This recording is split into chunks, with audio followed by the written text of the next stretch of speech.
L'éditorial du Figaro. Tarte à la crème par Gaëtan de Capelle. Faut-il que la situation devienne à ce point critique pour que la dette sature tout à coup l'espace? Reconnaissons-le, chez nous, ce sujet aride n'a jamais passionné les foules. Ces chiffres mirobolants, ces pourcentages de PIB abstraits ne disent rien à l'homme de la rue, davantage concerné par sa sécurité et ses fins de mois que par les spreads sur les marchés financiers. Aussi, à de très rares exceptions près, les responsables politiques se gardent-ils bien d'enfourcher un tel cheval de bataille qui rapporte peu de voix et beaucoup d'ennuis? On ne bâtit pas une popularité en s'inquiétant de la dépense publique ou en prêchant la rigueur. En revanche, les promesses inconsidérées et l'arrosage généralisé d'argent public ont largement fait la preuve de leur efficacité électorale. De droite à gauche, tout le monde sans exception a cédé à ces facilités qui ont conduit à 50 années consécutives de déficit et à cette montagne d'endettement.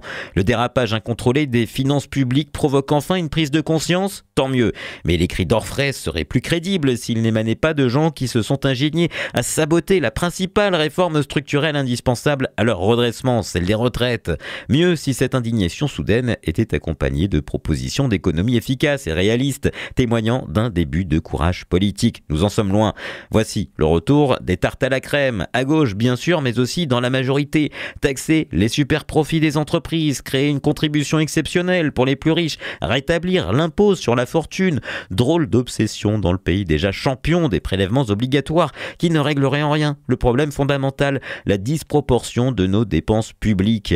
En France, nous explique-t-on, tailler où que ce soit est impossible sous peine de saccager notre modèle social. C'est pourtant ce qu'ont réalisé nos voisins européens, y compris les plus cigales. Quasiment tous ont rétabli leurs comptes sans bruit et sans drame. Face au gouffre financier, ils nous demandent simplement de revenir à notre tour à la raison.